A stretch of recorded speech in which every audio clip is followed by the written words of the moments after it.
Hello, everyone. My name is Diego Alfonso, and I'm the host of the Florida Aviation Network, broadcasting live and in the clear from the Howard Hughes exhibit in the Florida Air Museum located at the Sun and Fun campgrounds in Lakeland Linder Regional Airport, sunny Lakeland, Florida.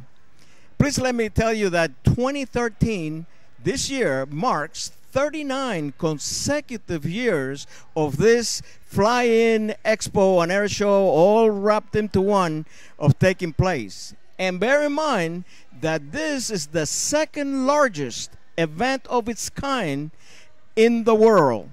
So if you have never been here, you don't know what you're missing. And if you've been here and you're not here today, I feel your pain. But let me tell you something. You can take care of that right away. Just come over. And you know, as a host, my job is to interview and introduce to you aviation personalities and aviation enthusiasts throughout the duration of the show. Today we have a treat for you. We have 2 for 1. We right here have, and I'm going to introduce to you right now, first of all, Mr. Gary Rower from Rower Air Shows. Did I got that right? You sure did. Okay, and you are Buck Roteman. Yes, sir. From Wild Horse Aviation. Did I get it right? You got it. Okay. Well, here, Gary, I'm going to start with you. And here's the whole deal. There are people watching that really want to know what you guys do. So why don't you just go ahead and tell them what Rower Air Show is all about? Well, Rower Air Shows is a solo 450 Steerman act. But together with Wild Horse Aviation, we have the most unique dissimilar formation with a 450 Steerman and a Pitts out there on the air show circuit today. Okay. And now your version. Tell me what this is all about. What is your role in this picture? It's two friends with two completely different airplanes that got together a couple of years ago and are just having a blast. The airplanes are so different and the performance is so different that it comes off as a lot of fun, and we're having fun. Yeah, I kind of when I was reading the notes, I go, you know, usually a theme, airplanes are the same. So now because you guys are experienced aerobatic pilots, and here's the first question. The first question is, are there any concerns on the fact that now you have 2 different aircraft, because performances are different, speeds are different, there's a lot of differences there. How do you guys manage that? Give me your version, and then I'm going to ask you your version. I can probably answer that in realistically 3 words. Okay. Practice, practice, practice. The airplanes are very, very dissimilar. They accelerate downhill differently. They decelerate uphill differently. And the power response is incredibly different. Okay. Just to continue what Gary said, you know, for instance, his engine is a 450 Pratt & Whitney, huge 9-foot prop, huge amounts of torque, low speed acceleration.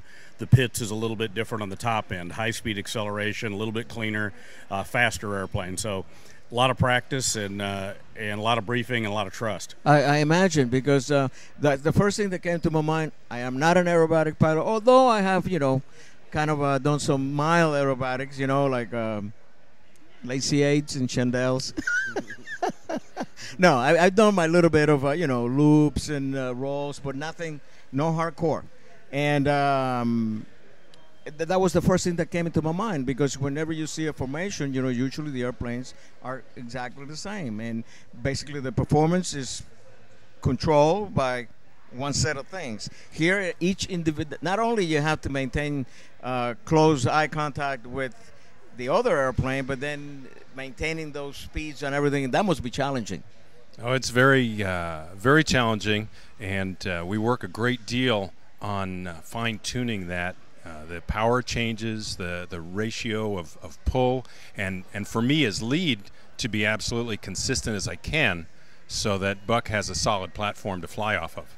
Okay. Now, throughout the act, I imagine you guys got that down to a science, but is there any maneuver or any point during the act that will require a little bit more focus than other? With the wind today, landing. That's always a problem, man. But I mean, in the actual routine, is there anything that you would say?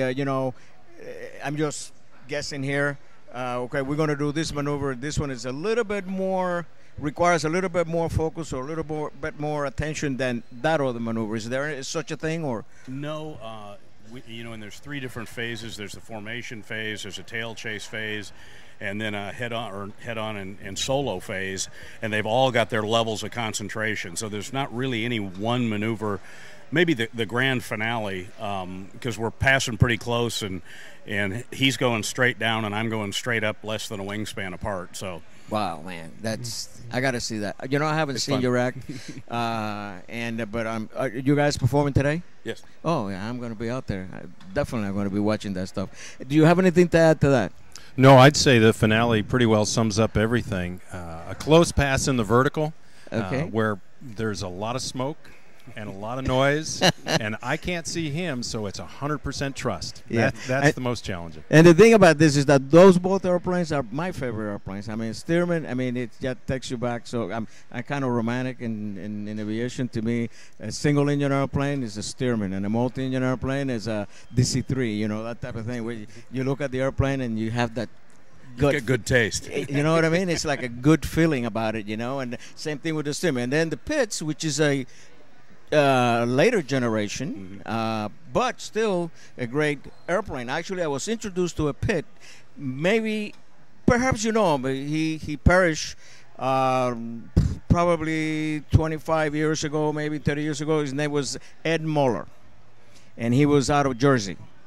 And he had an accident, but he had the Pitts, and he had the Menon aftershave. He was burning Menon aftershave. I saw his act at Oshkosh. Okay. And he's from Jersey, right down the road from, and he was kind of a mentor to me. Very nice guy. And the Pitts, he was crazy about Pitts, and that type of thing. Now, one thing I want the last question. Tell me the spark that took place for you to say, hey, you know what? This is the ticket. You do this and I do this. How did that come about? Good. Well, really, as Buck mentioned, it was just 2 friends with 2 dissimilar airplanes, and we went out one day to fly together, and we started out thinking, oh, these airplanes can't be compatible. And we started with straight and level formation and then easy turns, and we realized how well they flew together, and we took it from there and started adding things and until we have the show that we have today. Okay, so that the decision to do this came about rather quickly, or okay, want to think about it for a little bit, and no. Once we started talking about it as a possibility, it pretty quick. We could offer it. It's something we can offer a value to an air show if they book both solo acts, right, which are completely different. We get this formation act basically for free, so it adds a lot of value to the air show. That's great, Buck and Gary. I am so sorry that we have reached that point in which we have to say goodbye, but I'm really impressed with what you guys do, and I'm going to be out there watching, and I'm going to criticize you guys after that. Okay. And you stay there, you hear? Because we're coming right back with a lot more information that you don't want to miss. We'll see you in a little bit.